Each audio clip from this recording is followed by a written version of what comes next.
Hi everyone, स्वागत है आप सभी का टीचिंग गोल्स के इस लर्निंग प्लेटफॉर्म पर। आई होप आप सभी लोग अच्छे होंगे। कल से एक न्यूज़ आपको सुनाई में दे रही होगी, बीएड वर्सेस बीएसटीसी जो मैटर है उसको आज अपनी इस वीडियो में कवर करने की कोशिश करेंगे। आपके लिए इस चीज़ को समझना काफ़ी ज़रूरी है बिकॉज इसका जो असर है वो आपकी कमिंग वैकेंसीज के ऊपर या फिर जो वैकेंसी आपकी अभी रनिंग में है उनके ऊपर देखने को मिल सकता है।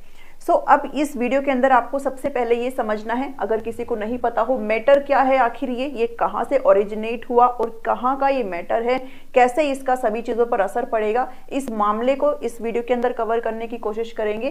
टीजीटी के स्टूडेंट्स हैं वो पीआरटी में आखिर क्यों जाते हैं, ऐसा क्या कारण होता है कि टीजीटी के स्टूडेंट्स पीआरटी में जाते हैं, क्यों नहीं वो अपने ही स्ट्रीम में रहते हैं, और इसका जो वैकेंसीज हैं, जो आपके सामने वैकेंसीज लिखी है, इनके ऊपर क्या असर देखने को मिलेगा। सबसे पहले स्टार्ट करते हैं कि मैटर क्या है। तो ये जो बीएसटीसी वर्सेस बीएड जो मैटर है ये आपका ओरिजिनेट होता है आपका राजस्थान से, क्योंकि आपका जो डिप्लोमा का जो कोर्स है जो कि आपका एक तरीके से 1st to 5th क्लास के बच्चों के लिए होता है, ये जो डिप्लोमा का कोर्स होता है, ये कोर्स सभी स्टेट में अलग अलग नाम से जाना जाता है। राजस्थान में इसे बीएसटीसी बोलते हैं, अगर यूपी की बात करें तो वहां पर इसको बीटीसी बोल दिया जाता है। अपने यहाँ हरियाणा में इसको डाइट या फिर डीएड इसको बोल दिया जाता है, जेबीटी इसको बोल दिया जाता है। तो ये जो मैटर है वो आपका स्टार्ट हुआ था 2018 में, जब 2018 में वैकेंसी रिलीज करी गई थी राजस्थान में, रीट लेवल 1 जिसको बोलते हैं, उसके अंदर बीएड वालों को एक तरीके से एलिजिबल किया गया था। बट उसमें ये कहा गया था कि अगर बीएड वाले स्टूडेंट्स इसमें सेलेक्ट होते हैं तो फिर वो जो है उनको एक कोर्स करना पड़ेगा, एक ब्रिज कोर्स उनको करना पड़ेगा अपने सिलेक्शन के एक निर्धारित टाइम के अंदर। लेकिन आपने अगर देखा हो, जब रीट की वैकेंसी 2021 में रिलीज करी गई थी तो इसका पेपर लिया गया था 26 सितंबर 2021 को, और इसके अंदर जब जो रीट लेवल 1 है, रीट लेवल 1 और एक लेवल 2 की परीक्षा होती है, ये आपका सबको पता है किसके लिए होता है, ये आपका टीजीटी लेवल को, इसके अंदर बीएड वालों को एलिजिबल किया गया था। तो इस टाइम पे ये परीक्षा तो आपकी कैंसिल कर ही दी गई थी, लेकिन जो बीएड वाले जिन्होंने फॉर्म फिल किया था उन्होंने अपने पैसे इस फॉर्म में डाले थे, साथ ही काफी अच्छे नंबर काफी स्टूडेंट्स के आए भी थे, उनको यहाँ पर पूरी तरीके से बाहर कर दिया गया था। और अब जो है एक फाइनल सुप्रीम कोर्ट की तरफ से डिसीजन आया है कि भाई अब जो है हम इस चीज को बरकरार रखते हैं। राजस्थान जो कोर्ट है जिसने इस फैसले को दिया था कि बीएड वाले एलिजिबल नहीं है, तो अब सुप्रीम कोर्ट ने भी ये फैसला दे दिया है कि जो राजस्थान कोर्ट ने किया है वही आपके लिए जो है मान्य होगा। यहाँ पर बीएड वाले जो स्टूडेंट हैं वो पीआरटी की रेस से बाहर कर दिए जाते हैं। ठीक है, अब जो है बीएड वाले स्टूडेंट पीआरटी में एलिजिबल नहीं होंगे। ये आपका मैटर था। आई होप आप सभी ने ये समझ लिया अच्छे से, ये आपका मैटर था। अब सेकंड चीज हम बढ़ते हैं कि टीजीटी के स्टूडेंट्स अब वो आखिर पीआरटी में क्यों जाते हैं, ये चीजें चली ही क्यों। इसका एक जो सबसे बड़ा रीजन है ना वो आपका क्या है, सब्जेक्ट कॉम्बिनेशन है। जो आपके विषयों का जो कॉम्बिनेशन है वो नहीं बन पाता है। अगर गवर्नमेंट ने ये चीज ध्यान में दी है, अगर कोर्ट ने इस चीज को देखा है, तो मुझे ऐसे लगता है कोर्ट को इस चीज को भी देखना चाहिए कि सब्जेक्ट कॉम्बिनेशन आपने बहुत ही गलत तरीके से बनाए हुए हैं। अगर मैं यहाँ पर बात करूं एसएसटी का और साइंस, सबसे ज्यादा समस्या इनको होती है, मैथ्स वालों को भी होती है, बट सबसे जो भरपूर जो समस्या होती है वो इनको होती है जो सब्जेक्ट कॉम्बिनेशन एसएसटी में और साइंस में दिए गए। जैसे अगर मैं साइंस की बात करूं तो जो नॉर्मल ग्रेजुएशन जिसने करी है ना वो भाई क्या पढ़ता है, वो मैथ्स पढ़ेगा, फिजिक्स पढ़ेगा, केमिस्ट्री पढ़ेगा, साथ ही बायोलॉजी भी 1 या 2 साल वो पढ़ता है, ज्यादा नहीं पढ़ता है, जो नॉर्मल बीएससी वाले हैं।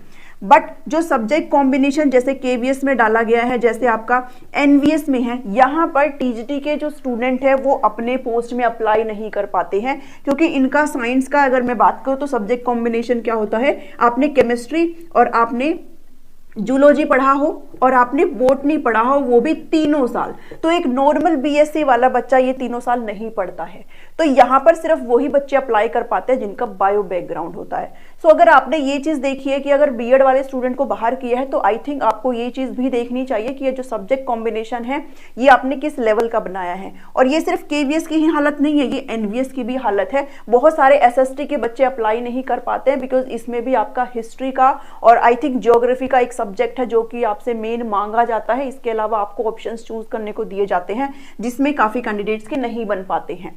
जैसे साइंस, ऐसे एसएसटी, इनको काफी यहाँ पर समस्या देखने को मिलती है। एक नॉर्मल जिसने बीएससी करी है ना, वो यहाँ पर साइंस के लिए अप्लाई नहीं कर पाता। इनफैक्ट वो एलिजिबल किसके लिए माना जाता है, एक नॉर्मल बीएससी करने वाला बच्चा मैथ्स के लिए एलिजिबल हो जाता है, साइंस के लिए एलिजिबल नहीं होता, जबकि उसे भरना साइंस है, उसे मैथ्स नहीं भरना है।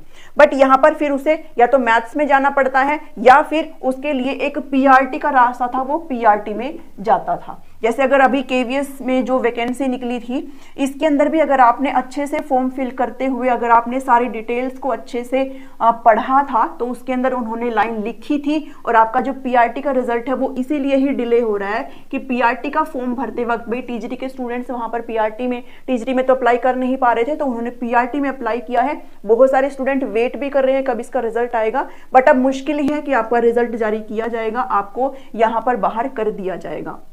बिकॉज ये जो फैसला है वो आपका सेंटर लेवल का है और ये जो आपकी भर्तियां हैं वो भी आपकी सेंटर लेवल पर ही ली जाती है। तो इनका जो स्टे लगाने का एकमात्र जो रीजन था वो यही था, बिकॉज इन्होंने फॉर्म में भी डाला था कि पीआरटी में बीएड के स्टूडेंट आप अप्लाई तो कर लीजिए, लेकिन फाइनल डिसीजन जो होगा वो कोर्ट का होगा, उसके बाद सारी चीजें होगी। और अब कोर्ट का फैसला आ गया है तो आपको ये रिजल्ट भी देखने को मिल जाएगा KVS PRT, because TGT PGT के तो ऑलरेडी इंटरव्यू भी हो चुके हैं। अब आपको विद इन 10 डेज या फिर बहुत जल्दी ये रिजल्ट भी देखने को मिल जाएगा। और बीएड वाले तो अपने आप को इस चीज से बाहर ही रखिए। तो यहाँ पर जो सबसे ज्यादा नुकसान हुआ है वो किसका हुआ है, वो टीजीटी के स्टूडेंट्स का हुआ है, बिकॉज कोई ऑप्शन नहीं है यहाँ पर, सब्जेक्ट कॉम्बिनेशन बन ही नहीं पाता है। एक नॉर्मल जिस बच्चे ने बीएससी करी है या फिर उसने अगर बीए करी, अगर वो हिस्ट्री से या फिर किसी भी चीज से है, तो वो भर ही नहीं पाता, वो किसी और सब्जेक्ट के लिए एलिजिबल हो जाता है, अपने खुद के सब्जेक्ट के लिए एलिजिबल नहीं हो पाता है।